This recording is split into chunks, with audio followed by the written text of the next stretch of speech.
someone else বা somebody else finds you.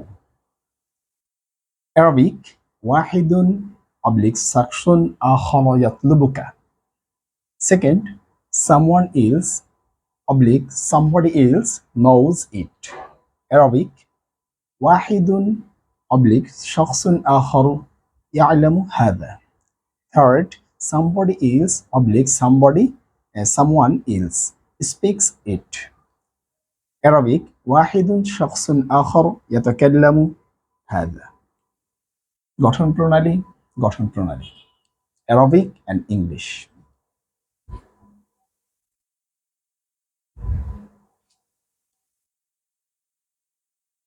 আসসালামু আলাইকুম, আশা করি সকলে ভালো আছেন।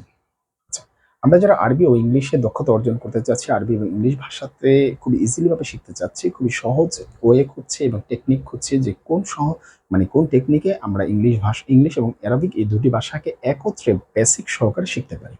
আচ্ছা, সেই ব্যাপারটা নিয়েই আপনাদের সামনে উপস্থিত হয়েছে, কিভাবে আপনারা এই সহজ এবং বেসিক সহকারে শিখতে পারেন সেই বিষয়টা আপনাদের সামনে উপস্থাপন করছি। টোটাল গ্রামারটা আমার পক্ষে এখন শেখা সম্ভব নয়, তাহলে গ্রামারের আদলে আমি কিভাবে নির্ভুলভাবে এবং নিখুঁত ইংলিশটা শিখবো এবং আরবিটা শিখবো, সেটা সিস্টেমটাকে সেই সিস্টেমটাই আপনাদের সামনে এখানে উপস্থাপনা করা হয়েছে সেই বেসিক সহকারে। আচ্ছা চলুন আমরা এখন দেখবো। এখানে আমি গঠন প্রণালী লিখে রেখেছি 3 স্টার দিয়ে। একটা লিখে রেখেছি ইংলিশ এবং সেকেন্ডটা লিখে রেখেছি অ্যারাবিক। এখন ইংলিশটার গঠন প্রণালী বলা হচ্ছে সাবজেক্ট প্লাস ভার্বের পি মানে প্রেজেন্ট ফর্ম বা ভার্বের ওয়ান, এবং থার্ড যে মানে সেকেন্ড যেটা আছে সেটা হচ্ছে অ্যারাবিকটা কি প্রথমে সাবজেক্ট প্লাস ফেল, অর্থাৎ এই সাবজেক্ট কাকে বলা হয় এবং ভি বা ভার্ব কাকে বলা হয় বা ফেল কাকে বলা হয়। সাবজেক্ট হচ্ছে আপনার কাজের কর্তা আর ভার্ব হচ্ছে কাজ। এখানেও আরবিতে কর্তা হচ্ছে আপনার ফাইল, কর্তা হচ্ছে কি ফাইলুন, ফাইলুন, আর ফা এটা হচ্ছে ফেল, এটা হচ্ছে কি ফেল মানে আপনার ভার্ব, ফেল মানে আপনার আরবি ভার্ব। তাহলে কি প্রথমে কর্তা পরে কাজ, কাজ পরে হচ্ছে কাজ, প্রথমে হচ্ছে কাজের কর্তা পরে হচ্ছে কাজ। এখানেও প্রথমে কাজের কর্তা পরে হচ্ছে কাজ। আরবি ডান দিক থেকে লিখতে হয়, ইংলিশ বাম দিক থেকে লিখতে হয়। আপনার বেসিক এখানে দেওয়া আছে।